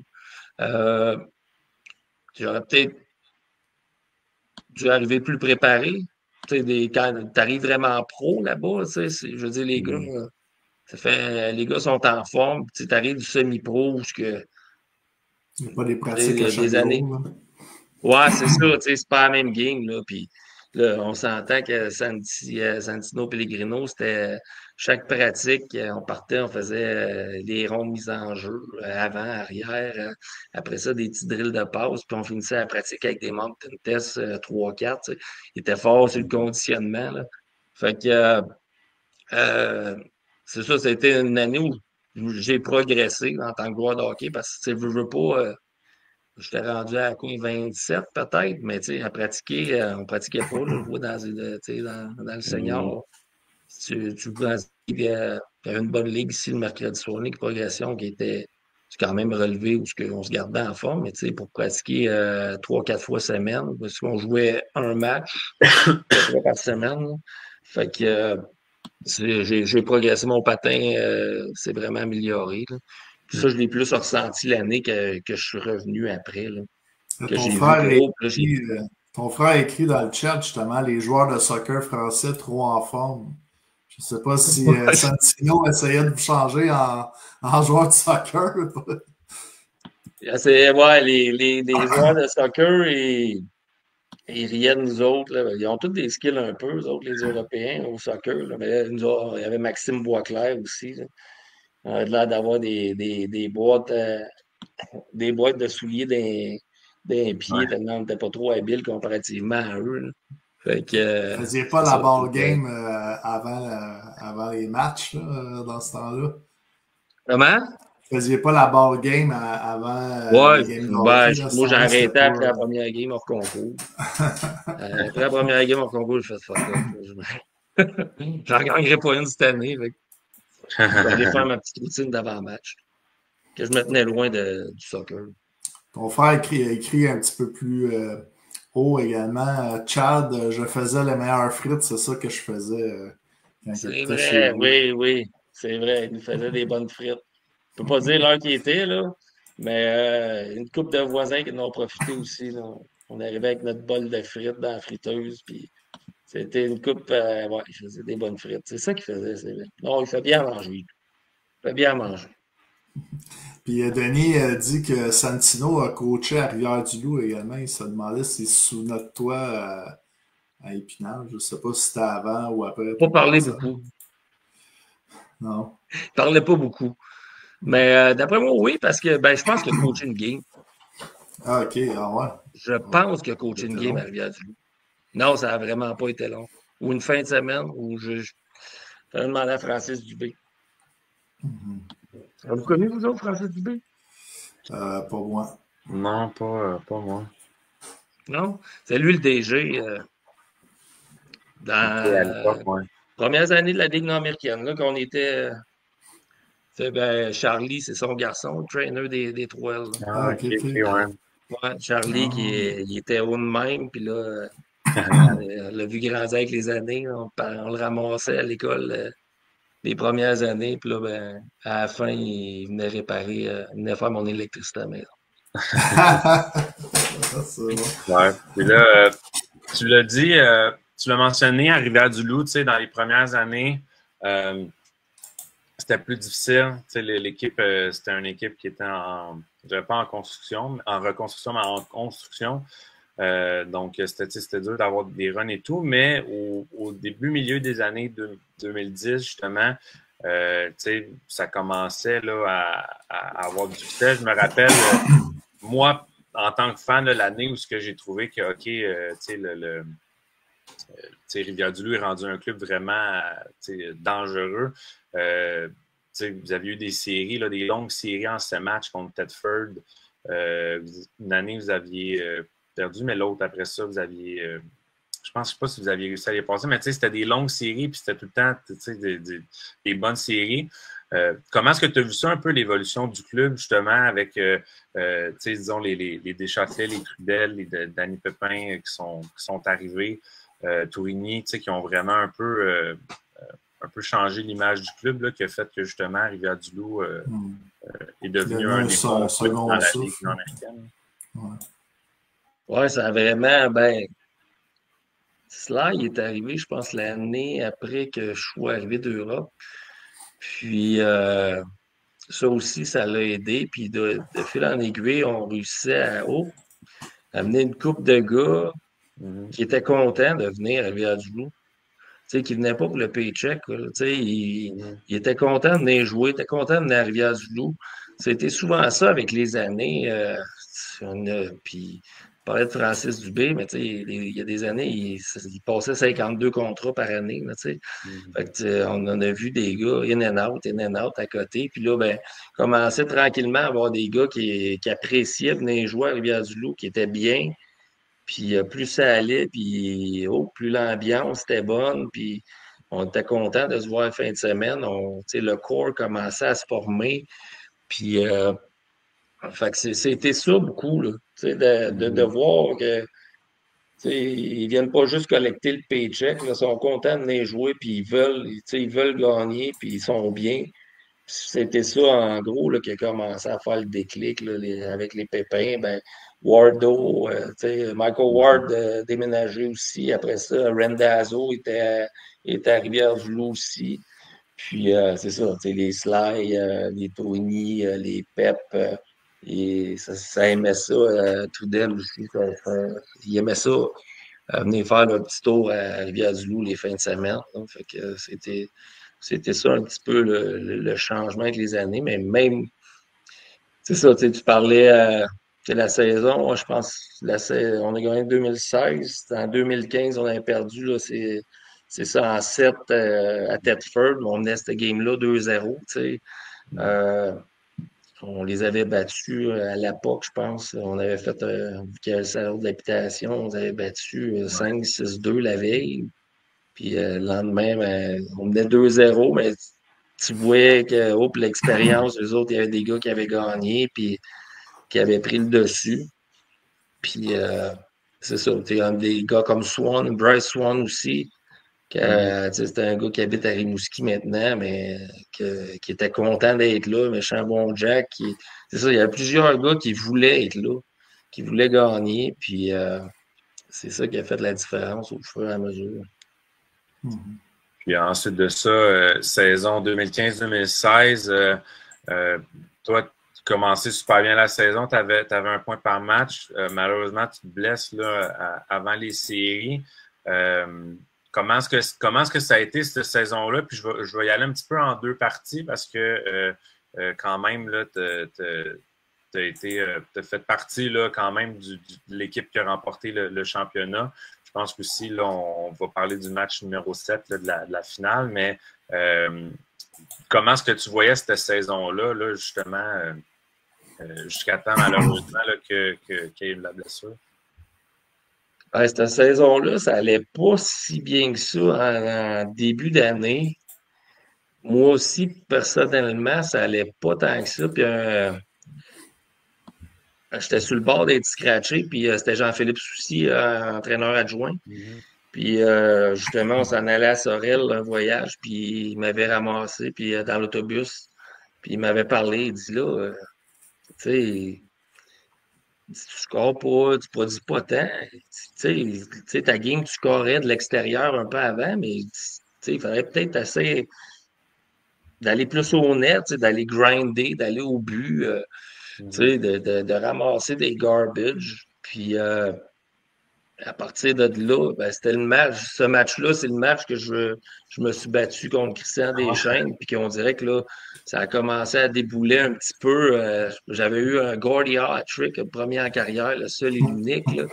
Mais on dirait à partir de là, j'ai eu un déclic quand JP m'a parlé, parce qu'il allait me scratcher du line-up. Puis après ça, on dirait qu'on s'est mis à mieux aller tout le monde un peu. Mais je pense que le point tournant cette saison-là, c'était un match à Jonquière où est-ce que justement on avait perdu, puis les propriétaires étaient rentrés dans la chambre, puis avaient commencé à menacer d'échanger l'équipe au complet. Puis là, si je me souviens, c'est le grand Pep qui s'était levé, puis il avait dit non, non, non, on ne toucherez pas, vous allez voir, blablabla. Il s'était levé dans la chambre pour dire moi, j'étais en tabarnak, je n'étais pas capable de parler, mais puis il s'était levé, puis il a dit non, vous êtes mieux de rien changer, vous allez voir. Puis c'est ça. Puis là, tout le monde, au fur et à mesure, là, on commençait à chanter qu'on avait un mojo un petit peu. Là. Les matchs étaient de plus en plus serrés contre tout le monde. Contre Jonquière aussi, c'était un club contre qui on avait toujours eu de la misère là-bas. Puis on commençait, c'est ça. Fait qu'on jouait bien contre tout le monde. Puis c'est là que la fameuse. Puis là, on a fait l'acquisition. Avant d'aller à Jonquière, on avait ramassé Kirill Touloupov. Il y a des commentaires pour voir de ça. Chad avait bloqué une bonne bine de Touloupov. Touloupov, c'est là qu'on avait été le ramasser. Puis ça avait été une bonne acquisition. C'est un peu ce qui nous manquait, là, tu sais. Une bonne bine sur un power play. Là. Et lui, il en avait une vraie. Là. Mais il y avait justement contre Jonquière, que mon frère goulait à Jonquière. Entrée de zone. Slide et Châtelet fait turn back un peu, puis il donne à la ligne bleue. Moi, je m'en vais au but. Je freine, je tourne devant lui, je screen devant mon frère, mais c'est Touloupov qui arrive, c'est sa première game, tu sais. Mais là, puis il avait une astique de bin, lui. C'était un des bons slap shots que j'ai vu, puis il m'a pogné direct au-dessus de la pad. Je me suis comme juste plié un petit peu le genou, puis bang, il m'a fracturé la rotule, pas sur le dessus. Le trainer me tapait sa rotule, puis il disait, non, ça fait pas mal. J'essayais de marcher, puis j'étais calé, pas capable. Fait qu'elle avait fracturé sur mon fémur en dessous, je pense. Fait qu'elle avait ouvert par en dedans. Elle avait cassé par en dedans ma rotule. Ouais. Fait que c'était un long voyage. De Jonquière à Rivière-du-Loup, le sac de glace est resté sur le genou. Mais le problème, c'est quand je suis arrivé de me lever et me rendre à mon char, là, j'étais plus capable de me plier le genou pour. Quand tu as 30 ans à la jambe, tu es habitué de te plier à la jambe comme si tu rien, mais j'étais plus capable de la plier pantoute. Fait que je me suis pointé à l'urgence direct. J'ai essayé de marcher jusque-là. Puis finalement, le lendemain matin, c'est là que j'avais appris que la saison était pas mal terminée. C'est une fracture de la rotule. Puis c'était dans le plâtre du haut de la cuisse jusqu'à la cheville. Là. Fait que c'était un moment tough. Mais après ça, ben, notre streak avec les 3L a continué. Là. Fait que je continue à me pointer là avec mon plâtre. Mais c'est ça, ça a continué. On a une méchante belle saison aussi. On n'a pas perdu grand match après ça non plus. Fait l'acquisition d'Annie Massé. Tout qu'un joueur. Ça avait joué dans la Ligue américaine, puis vraiment un joueur responsable. Autant que puis je pense qu'il y avait eu des stats quand même offensives junior, lui, mais two-way, c'est incroyable à quel point il pouvait être efficace une glace, lui. Fait qu'il y avait eu une couple de grosses acquisitions là, qui ont comme soudé un peu avec le gros Villemer. C'est vrai, on l'oublie, lui, mais Je l'appelle pas, c'est gros, c'est gentiment, parce que c'est une fois que tu lui as donné la main à lui, tu lui dis, ça sert à rien de m'ostiner avec lui. Ça, c'est vrai, ça. C'est le petit Maxime. On l'appelait le petit Maxime. Un gars qui est arrivé aussi, je pense, cette année-là, qui est devenu capitaine par après, c'est Jean-Philippe Chabot. Oui. Oui, incroyable. Je l'appelais la mouche à marde. Tu fais juste. Non, ça n'a pas de bon sens. Tout le temps là pour. C'est le fun d'avoir à ton équipe. Tout qu'un leader. Incroyable. Incroyable leader, ça. Puis tannant, c'est ça. Il est tout le temps là, puis on dirait qu'il réussissait tout le temps à faire pogner un adversaire au bon moment pour faire pogner un 2. Il connaissait les moments des games, tout qu'un capitaine, tout qu'un joueur. À part ses patins qui pesaient 20 livres chaque, là, il y avait je ne sais pas ce qu'il avait fait faire là-dessus, là, mais il y a des patins pour bloquer, parce que je sais qu'il a bloqué des shots et tout, lui, un bon gars de piqué, là, mais ses patins, d'après moi, ça n'avait pas de bon sens quand il était pesant. Il avait fait mettre quoi là-dessus pour pas. C'est pas la technologie d'aujourd'hui, ça c'est sûr, là, mais il y avait des bons gros patins de 20 livres chaque. Là. Sinon, il aurait été rapide. Jean-Philippe Chabot, selon moi aussi, c'était le genre de joueur. Tu sais, le règlement maintenant que sur le face-off, on ne peut plus comme se jeter sur la puck. Ça, c'était une de ses techniques à Jean-Philippe Chabot. En fin de troisième, s'il fallait un face-off pour gagner du temps. Oui. Alors, c'était tout qu'un leader. Puis junior aussi, là, tu vois que c'est quand les gars ont gagné junior puis qu'ils ont été des leaders, je pense qu'il avait gagné à Claude Giroux à Gatineau. Lui, je me souviens quand il était arrivé à Rivière-du-Loup, je l'avais vu, puis tu le regardes patiner. Dieu sait que je n'ai vu là, des joueurs passer à Rivière-du-Loup, tu fais comme The Few. C'est The Next One a été drafté en 2e ou 3e ronde dans la Ligue nationale, mais en bout de ligne, il ne fait pas. Puis tu regardes Chabot aller, c'est loin d'être un skill guy élégant. Mettons, tu le regardes pratiquer, là, ça ne sera pas lui qui va te sauter aux yeux. Mais par exemple, pour être efficace pendant une game de hockey, c'est ça, tu le veux dans ton équipe, c'est clair. Denis qui dit c'est le règlement des Châtelet, la main sur la POC. Okay. Ton frère écrivait également à propos de la shot de Tulpov, t'avais juste à me laisser la shot. J'aurais pu le laisser à la shot, puis t'avais ça donnait un jailli dans la ligue, mais bon, 3 ans un petit peu, il était à l'extérieur de la glace, mais pas tant. Jean-Michel Bolduc, vous venez de. Ça, c'était ça jouait tough. En tant qu'adversaire que j'ai détesté, puis d'un tough aussi, puis il pouvait se battre, puis il était tough en se battant. Fait que c'est ça qui était dur de jouer contre lui aussi. Là, il m'invitait à me battre et je savais qu'il allait carrément me détruire, là, gauchant en plus. Fait que je reçois la shot, puis j'ai essayé de retourner au banc, puis il était là, puis il me croche-checkait dans le dos. Rien pour me donner un break. Ouais, c'est ça. C'est un autre souvenir de Jean-Michel Bolduc. Puis j'ai joué longtemps contre lui aussi. J'ai joué dans le Senior 3 à Jonquière. Je pense que j'ai joué quasiment toute ma carrière contre lui. Puis on n'a pas gagné souvent à Jonquière. C'est une place difficile à jouer, ça. Parlant de Denis Arsenault qui a mentionné Deschâtelet aussi, tu m'avais mentionné là, dans les histoires là, justement de Deschâtelet en finale cette année-là. Il y avait eu justement, on a parlé aussi de Christian Deschênes, là, il y avait eu quoi entre les deux là, en finale, là, donc tu peux raconter de ce que... Souvenir, je me souviens plus c'était quel match. Ça devait être match numéro 2. Peut-être. Match numéro 2. C'était le match 1? 2. Match 2? À Sorel. Fait que ça devait être 2, ouais. Fait que, bref, classique, Christian Deschênes, t'es bon pour rendre ça subtil, mais celle-là, elle n'avait pas été tant subtile. Il fait semblant de tomber, mais il se lâche son bâton, mais faire comme s'il n'avait pas fait par exprès de pogner slide en face, mais il l'a pogné, là, moi je l'ai vu clairement. Fait que ça en va, il l'avait pogné de vrai, mais là, slide dans la chambre, là, moi je suis inquiet, je m'en vais le voir, puis c'était à la fin, je pense que c'était à la fin de la game, je me souviens bien. Puis Puis là, il s'en va, puis là, il a la serviette dans la face de même, puis il était déjà changé tout. Puis là, je dis, ça va? Il dit, ah, faites-en pas, il dit, c'est un fake, je suis bien correct, le gars, faites-en pas, c'est juste, je veux sortir puis montrer, voir à tout le monde que je suis blessé fort pour. Fait que là, essayer de le faire suspendre, c'est bien, parce que. Ben, bref, c'était sale pareil, là, tu sais, c'était pas chic à voir tant que ça, là. Tu voyais à la fin, là, qu'il savait très bien ce qu'il allait faire, là. Il aurait pu faire pas mal plus mal que ça, là.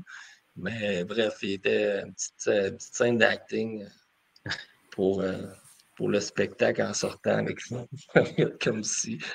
Mais finalement, je pense qu'il n'avait pas été si magané que ça, là, mais il était magané du coup des autres séries aussi. Là, mais Puisqu'on est en pleine série, si tu peux nous dire peut-être la différence là, entre un match de saison dans la NH puis quand que les séries arrivent, là, je sais, là, avec ce dernier coup-là, on se dit tous les coups sont permis, là, mais on sait que l'intensité grimpe là, quand c'est rendu les séries éliminatoires dans la Ligue.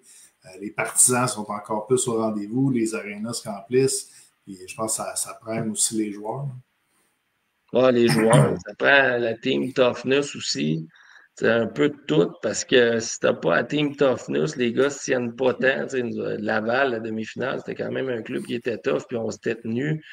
Alors que, il y a des années où, Calic, on se fait abuser, là, les Jeff Laplante de ce monde, là, ça aussi, là, c'est des joueurs qui pouvaient jouer tough, là. Alors, je sais pas si c'est aussi tough qu'il était, là. Tu sais, question, s'il y avait des. C'est ça, c'était la saison régulière, tu t'en sortais un peu moins salaud, mais quand tu arrivais dans les playoffs puis que tu te mettais à dominer un petit peu ou que c'était pas long que subtilement un bon slash à deux mains direct ses poignets, ça arrivait assez rapidement. Là. Fait que c'était cette game-là tough qui était importante d'avoir là, dans les playoffs, que tout le monde se tienne puis que t'as des gars qui soient capables de te backer aussi, puis toi-même aussi de montrer que tu es capable. Là. Fait que c'est ça la grosse différence. Les gars sont dedans, puis des fois, il y en a qui sont un petit peu trop aussi. Là. Fait que c'est ça la différence. L'intensité monte, les fans, c'est sûr que la frénésie est là aussi. C'est plus le fun de jouer quand il y a des fans, puis qu'il y a de l'ambiance dans les matchs. Là. Mais ouais, la toughness paraissait beaucoup aussi dans les playoffs. Là. Le team toughness. C'est important d'avoir des bons sacs de glace aussi. Oui. Oui. J'ai commencé à mettre des poignets avec un petit peu plus de padding les années d'après, après avoir joué contre Jeff Laplante et je parle première année des séries contre Saint-Georges. Je pense qu'il avait passé la série au complet à deux mains, même. Puis l'arbitrage, des fois, en nord-américaine, il gère. Il gère la game, là. Tu les mets de ton bord un peu. Fait c'est ça. C'est pas une ligue qui est facile dans les playoffs. Fait pour compléter la finale, un beau moment que tu as vécu, même si malheureusement tu n'as pas pu revenir au jeu. Dans le match numéro 7 à Rivière-du-Loup, il devait y avoir 4000 personnes dans le centre Premier Tech. L'équipe t'a habillé là, pour la période d'échauffement, puis je me rappelle, parce que j'étais là, étant avec Sorel à l'époque, mais ça avait quand même, là, pour utiliser l'expression, le primer la foule, là, je me rappelle quand tu étais embarqué sur la glace en période d'échauffement, tu avais une belle ovation, puis ça avait vraiment mis le ton au match. Dans le fond, comment ça s'est passé? Est-ce que c'était l'idée d'un gars de l'équipe qui t'a approché de le faire ou c'était comment ce match-là? Ben, la veille, on avait été souper toute l'équipe ensemble à Rivière-du-Loup là, chez un Kiro de l'équipe. Puis c'est Carl Boucher qui m'avait appelé pendant le souper pour me demander voir si je voulais faire le warm-up. Tu sais. Je savais que j'aurais pas été bon. Le monde disait, ben, t'aurais pu embarquer sur le power play ou whatever, mais le pace de la game était tellement rendu là aussi, là, que ça faisait depuis janvier, je pense que je n'avais pas joué. Fait que, Puis ma jambe n'était pas revenue non plus à 100%. Fait que ça, il m'avait appelé, puis tu veux-tu embarquer? J'avais coaché en arrière du banc, je pense, Game 1, 2. Puis là, il m'a demandé, ben, tu veux-tu embarquer pour le warm-up? C'est clair, tu sais. C'est clair, là, je savais que ça allait être jam-pack. Je pense que j'étais arrivé 2 heures et demie, mettons, avant la game. Puis, dans ce temps-là, il n'y avait pas les tickets Access, là. C'était pas. Ouais. Il fallait que tu ailles sur place pour acheter ton billet. Puis les places aussi, n'étaient pas assignées, là. Fait que si tu voulais avoir ton spot, il fallait que tu arrives pour avoir le ticket que tu veux. Fait hey, ça prenait tout pour que je me rende à la chambre 2 heures et demie avant la game. Non, c'était débile, arriver à tout, là, ce temps-là. Fait que c'est ça. Fait que Carl m'avait appelé. Puis j'avais fait le warm-up. Puis là, dans le warm-up, justement, je score. Là, on se met tout en demi-lune. Puis là, bang, première shot, je score de sel, low glove, deuxième shot, bang, low block. Là, je suis là, pas jouer sa confiance à Dessel pour le game 7. Là. Fait que, puis là, c'était jam-pack pendant le warm-up. Fait que la foule réagissait aussi quand je scorais. J'étais oh. Puis là, un moment donné, tout le monde commençait à sortir. Puis là, je chante. Tu t'attends pas à ça, mais là, tu commences à entendre un petit peu à la foule. Mais c'est pour moi qui. J'ai comme pas réagi. JPC m'a dit que ça aurait pu rester un petit peu plus longtemps après le warm-up. J'ai dit, ben, j'ai comme juste fait ça en sortant. Mais tu sais, c'est ça. Fait que je me suis rendu compte un peu sur le tard là, que, il y avait une certaine petite ovation. Là, c'était émotif. Là, mettons que quand je suis sorti du warm-up puis que je suis allé dans les estrades, c'était émotif là, de me rendre compte que j'avais l'objectif de peut-être jouer un moment donné, mais je savais que ça ne pourrait pas. Mais de là le réaliser que je ne jouerai pas cette année, c'est sûr. Ça a fait de quoi pareil, mais c'est un beau moment pareil, l'ovation pendant le warm-up. Puis ça a donné de la vie aussi, là, je pense, à la foule, parce que avec le départ qu'on a eu, là, c'était une ambiance quand même survoltée. Là. Une des rares que j'ai vu aussi là, intense que ça. C'était beau à voir. Là. Puis justement, ben, ça s'est concrétisé là, avec la Coupe. Même si c'est ça, tu n'avais pas pu jouer, c'était quoi un peu le feeling de voir après que ça faisait tant d'années que tu étais à Rivière-du-Loup, ça faisait pratiquement 10 ans là, que tu étais à Rivière-du-Loup, de voir la ville là, pour enfin célébrer un championnat après tous les efforts que tu as mis puis pour cette équipe-là, puis tout le parcours, c'était comment là, quand Rivière-du-Loup fait? C'est ça, on dirait, quand ça fait longtemps. Puis, tu vois à chaque année, tu vois lui gagne, là, telle équipe. Puis, c'est jamais toi, puis tu espères toujours quand est-ce que le déclic va se faire, qu'on se rende là, qu'on puisse le vivre. Puis, j'entendais toujours, je pense, je sais pas si cette année-là, nous avait présenté la gang qui avait gagné. J'étais-tu là, genre 20 ans? La dernière coupe qui s'était levée, mettons, à Rivière-du-Loup. Il avait fait un chandail spécial aussi pour l'occasion. Puis, tu te dis, calique. Puis là, j'entendais ça à la radio aussi. Là, nanana, donne, c'est la victoire des 3L. Je disais, on pourrait-tu vivre ça ici, pendant que je suis là? Puis, finalement, on l'a vécu. On l'a vécu pour de vrai. J'étais content pour la ville, qu'elle revienne la coupe ici. Puis, la frénésie qu'il y avait. C'était vraiment cool. La parade, le monde a vraiment embarqué aussi. Il y avait de quoi dans l'air, vraiment. Là, c'était spécial cette année-là, vraiment. Est-ce que tu as des petites anecdotes là, de party, de célébration après autant d'années là, à espérer? J'espère que tu t'es gâté un petit peu. Non, oui. On a eu le soir même. La coupe avait pété aussi, comme à chaque année, on dirait qu'elle pète, le top part tout le temps. Fait que il était rendu, il faisait clair. On avait été, je pense, les gars couchés à l'hôtel L'Évêque dans ce temps-là. Fait qu'on on avait fini la soirée là, puis il était aux petites heures, petites heures, 6-7, on avait profité pour de vrai, puis Charlie Dubé, le trainer, lui, était à l'école des métiers. il suivait son cours. Fait que là, le lendemain matin, je me suis présenté à l'école des métiers avec la coupe, un petit peu. Ça allait mieux, j'avais dégrisé, là, tu sais. Mais j'avais pas dormi encore, là, mais fait que j'avais été le voir, puis là, j'avais dit à Charlie, il dit là, regarde la coupe, faut faire de quoi. Puis finalement, il l'avait ramené réparé le lendemain matin. Puis l'autre histoire, je pense, c'était je sais pas si c'était ce soir-là ou c'était le soir de la parade ou c'était une autre bonne soirée où le lendemain matin, ça cogne à la porte, puis et où à coupe?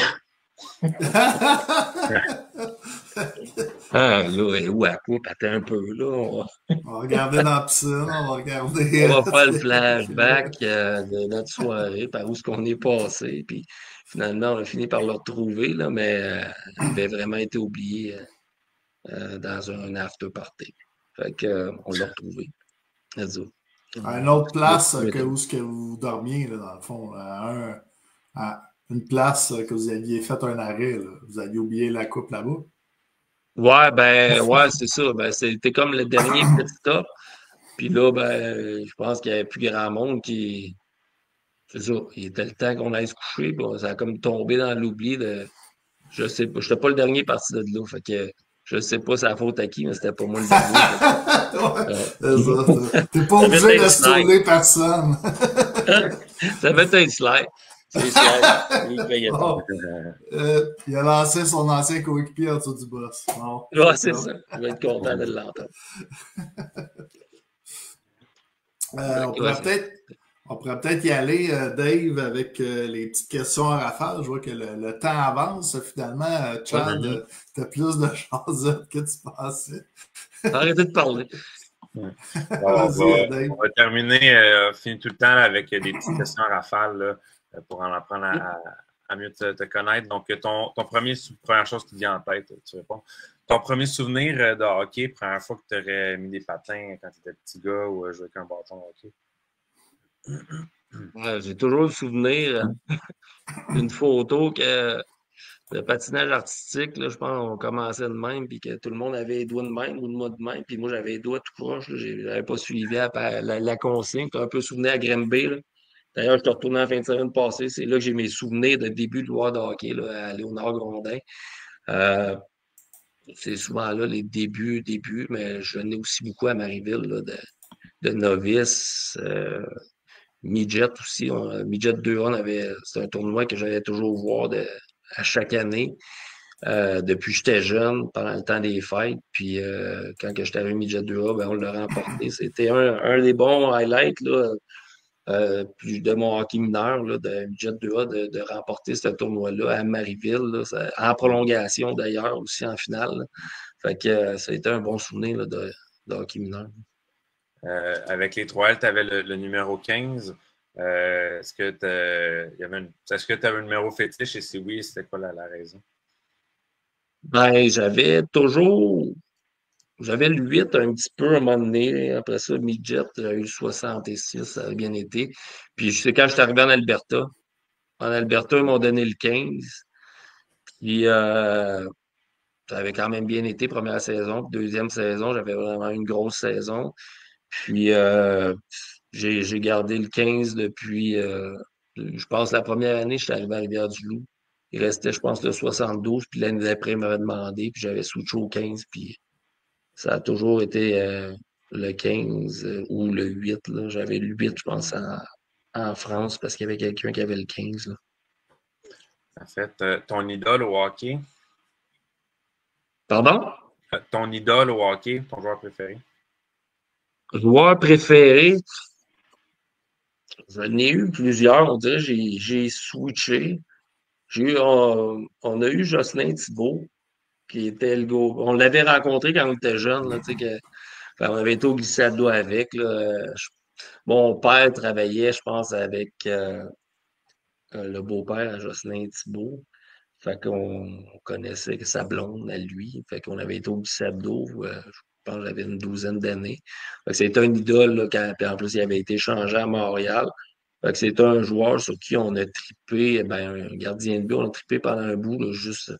On avait vu son masque avec les Nordiques, là, son beau masque bleu, bleu poudre, là, dans le temps qu'il commençait. Là, il sortait du junior à Sherbrooke, puis eux autres, ses parents, à elle, là, la blonde à Jocelyn Thibault, habitait à Sherbrooke. Puis dans la cave, il avait eu son masque des Nordiques, puis tout. Fait que c'est des souvenirs. C'était lui, notre idole qu'on aimait, Loïc et moi. Puis sinon, ben, tu sais, les classiques, Jagger le mieux. Ça a été des bons joueurs. Il faut la regarder. Jérôme Lévesque qui a dit, il veut pas le dire, mais son idole, c'était Loïc. Non, c'est moi l'idole de Louis. Oh, Dave, t'es-tu... Oh, David, on a perdu David. Porté disparu. Portée disparue. Missing in action. Mais je vais continuer les petites questions en rafale de bord. Yes. Si tu avais un artiste là, que tu aimerais ça aller voir en show. Je suis tellement pas artiste puis chaud, moi, dans la vie. Mais t'es un fan. Ben, j'étais un gros fan des Cowboys fringants, des Trois Accords. C'était pas mal. C'est les groupes que j'ai aimé aller voir en show. Ça peut être un humoriste aussi, pas obligé de la musique, par exemple. Ah, humoriste, je suis pas tant non plus. On dirait j'ai une coupe de bière de prix pour. Ou du Mais théâtre. non, je suis pas un fan d'humoriste tant que ça, mais du show, c'est ça, musique. Les Trois Accords, Cowboys, c'est pas mal les groupes. Désolé. Retour David. En attendant que tu n'étais pas là, j'ai demandé s'il y avait un show à aller voir. Ah, ok, bon. Je peux enlever cette question-là. Super. Bon, ben, on était là à Jocelyn Thibault et à Romain Jagger. Mario Lemieux. Donc, est-ce que tu as un athlète en dehors du hockey que tu admires? Athlète en dehors du hockey. Hey, là, il faudrait que j'aie des idées un peu. Athlète que j'ai en dehors du hockey. Un que j'ai trouvé, on dirait que Mohamed Ali a tout le temps été inspirant un peu là, dans ses histoires. On dirait que c'est un qui marque. Sinon, c'est les Michael Jordan de ce monde sont. Sinon, j'aime bien le baseball aussi. Là. Il y a plusieurs joueurs de baseball là, que j'ai aimé. Vlad, dans le temps qu'on allait le plus voir. Là. Vladimir Guerrero était un des joueurs que j'ai aimé. Pedro Martinez aussi. Dans le temps que ça jouait à Montréal. Ouais, on s'ennuie encore. Oui.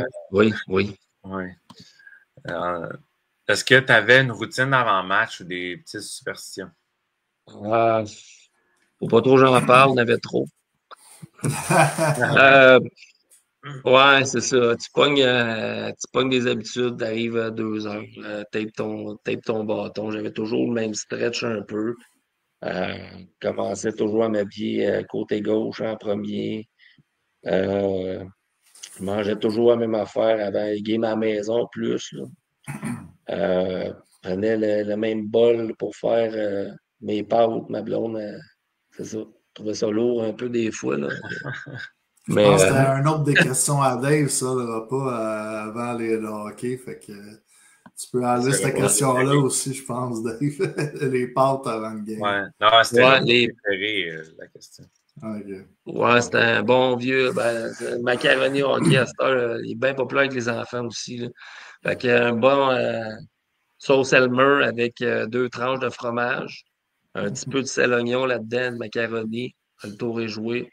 Pas trop dur à faire. Je suis pas un grand cook. Là, fait que c'était pas mal ça avant chaque match à la maison. Je te dirais que rendu à 36-37, il rentrait de travers un peu, là, des fois. Quand quand t'es rendu à la fin de l'année, là, mais c'est ça. C'était mon repas pendant l'avant-match. Sinon, sur la route, c'était plus rare là, on arrêtait de manger à quelque part des fois. Là. Dans la Ligue nord-américaine, c'est qui le joueur le plus drôle avec qui tu as joué, selon toi? Lui qui t'a fait le plus rire? Qui m'a fait rire pas mal? Il y en a une couple, là. C'est qui est clown? Dave Hamel, c'est un bon clown. Dave Hamel, pas fort. Dave Hamel était drôle, pareil, il mettait de la vie. Sly aussi. Francis Trudel, c'était drôle. Ouais. Frank Trudel, Jeff Béliveau aussi, c'était drôle. C'est un bon leader. Ben, j'en ai eu. Ouais, Francis Trudel, il pouvait subtilement être drôle. Bryce Swan, en nomme plusieurs. Bryce Swan est funny guy. Selon toi, le meilleur joueur avec qui tu as eu la chance de jouer? Si on parle skill élite, là, c'est, mettons, la Ligue nord-américaine, là, je pense qu'un Rémi Royer. Vous connu Rémi? Ouais. Moi, lui puis les Gaétan, à un moment donné, on avait embarqué un vendredi, je pense, après-midi, on avait de la glace. Puis, c'est là que tu vois que lui, je pense, il avait été repêché première ronde, Ligue nationale, je ne me trompe pas. Puis, le patin, juste la force de son lancer. Je veux dire, j'ai scoré des buts, mais tu sais, quand tu shots à côté des gars de même, tu fais comme tabarouette. C'est là que tu réalises des fois la coche, à quel point les gars en haut dans la Ligue nationale sont forts. Là. Tu sais, c'est ça. C'est un gars qui a joué, je sais pas il y a combien de games qu'il a joué, tu sais. Mais skill, vraiment, là, le package deal, il y avait le 16, il était tough, il y avait tout. Là. Rémi, ça n'était un bon. Sinon, intelligence de jeu, Brian Richardson, là, c'est tout qu'un passeur, tout qu'un joueur de hockey. Puis Ian McIntyre aussi, c'était tout qu'un joueur. Slide des Châtelet aussi, c'était un bon joueur avec qui j'ai joué. Mais skill-wise, là, vraiment, là, Rémi Royer, là, c'était impressionnant à voir. Là. Rémi Royer, saison 1 point par match, donc 50 points en 50 matchs, à peu près 300 minutes de pénalité avec le Radio X de Québec. Quand même, toute une stat line impressionnante. C'est l'année qu'ils ont gagné avec Brashear, ça? Ouais, soit ou l'autre d'après, mais ouais, c'était dans le 2005 à peu près. Ouais, c'est ça. Il y avait ouais, mais c'était un bon. Ouais. Puis, un homme. Sinon, pour finir, je dirais ton meilleur souvenir dans la Ligue nord-américaine? Ben, c'est clair, net et précis que ça va rester gravé. C'est le championnat. Ça va toujours être là. La banderole est toujours là pour le rappeler. La parade, il y avait du monde aussi. C'était cool. Là. Et puis, il a fait beau, incroyable. Là. Tu t'attends pas à grand-chose des fois, mais tu sais, quand la Rivière-du-Loup, la rue La Fontaine, ne veut pas, c'est une rue de parade. Là.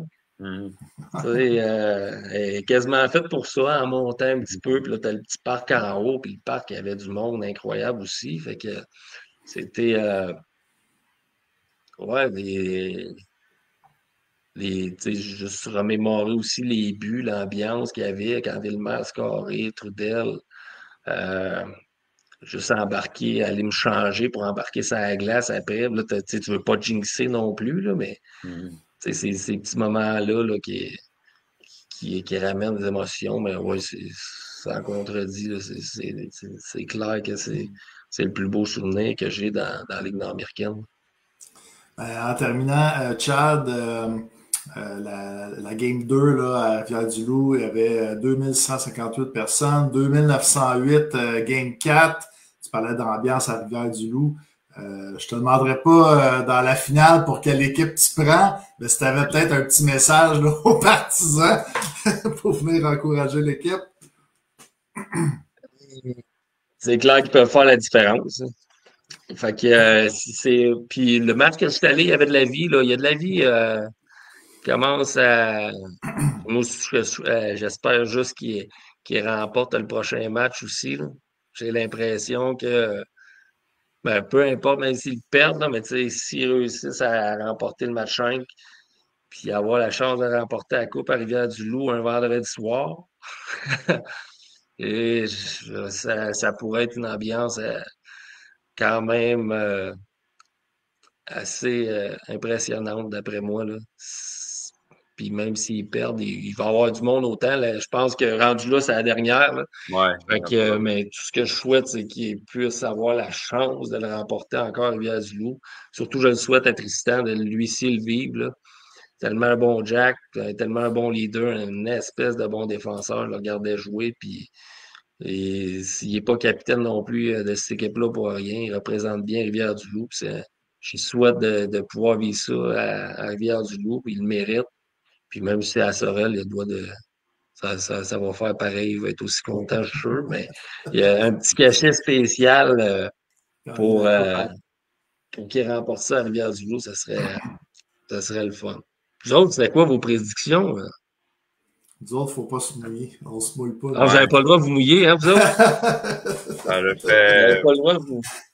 C'est sûr que moi, niveau cœur, ça va toujours être Sorel pour moi, mais on a une belle finale, très belle finale à date. Fait que c'est bon pour la Ligue. Fait que ça, c'est ce qui est le plus important. Ouais, puis Rivière-du-Loup sont jeunes, pareil. Ouais, ça patine. Ouais, Oh oui. patine en maudit. Ça patine, ils ont un peu de toughness, ils sont fatigants, un bon gardien de but, défensif, est quand même solide. Ils ont un Boivin qui est capable d'amener de l'offensive aussi. Puis, ça doit faire drôle. Ça doit faire drôle. Qu'est-ce que je vais dire pour toi qui as connu l'époque où c'était 2 lignes d'attaque, une ligne de grinder qui drop, une ligne de tough, mais Rivière-du-Loup, ils ont 4 trios qui patinent. Ben, tu sais, l'année qu'on a gagné, là, je veux dire, tu sais, c'était Alex Aymon, là. Alex Aymon qui était, il arrivait de Moncton, puis c'est qui l'autre qui était avec? Tu sais, ben, il y avait Sam qui était habillé pareil, là. Mais tu sais, Sam était capable de jouer, Sam Lévesque, là. Il avait marqué un but. Ouais, Sam, tu sais, veut pas, lui, quand il embarquait ça à la glace, les gars arrêtaient quasiment de jouer parce qu'il frappait dur, là. Puis, il n'était pas juste un tough, là, il était capable de donner. Puis, tu sais, lui, un chiffre ou deux, il était bien content, mais son chiffre ou deux, il apportait de quoi. Puis, le gros Aymon, Alex, ça frappait. Tu sais, c'était des gars qui ont été importants. JC Laflamme aussi, là, qui avait scoré le but en overtime. Vous en souvenez, David. J'ai failli tomber sans connaissance quand je suis parti des estrades courir tellement que j'étais content. Ça avait été à quelle prolongation? Je ne sais pas si vous vous souvenez. 3e prolongation. 3e, hein? C'était-tu le match le plus long? Quand on a sorti les stats, je pense que c'était le 5e plus long, quelque chose comme ça. OK. Peut-être c'est rendu le 5e ou parce que là, ça a été battu, mais ouais, c'était dans le top 5. Ouais, ça avait fait mal. 2 games en outil à Sorel. L'autre, c'était d'Amour, je pense, qu'elle a scoré. Ouais, en première. Là aurait pu se finir. Docile avait fait des saves incroyables contre le King, j'oublie son nom, là, le King attaquant. Un Charpentier. Oui. Je ne sais pas comment il avait fait pour le saver. Il aurait pu se finir, d'après moi, en première overtime. Puis on avait réussi à survivre. Puis, non, c'était. Ouais. Désolé, David, c'est ton club Sorel. On dirait que ça fait plaisir. Ben non, on est là pour se rappeler les bons souvenirs. Puis c'est ça le fun du hockey. Oui, exact. Chad Lacasse, merci de ta présence au podcast. Je pense que les gens ont apprécié également qu'ils nous écoutent. On s'est remémoré des bons souvenirs. Je pense que toi aussi, tu remémoré des bons souvenirs. Puis, on va souhaiter bonne chance à ton équipe là, pour la finale.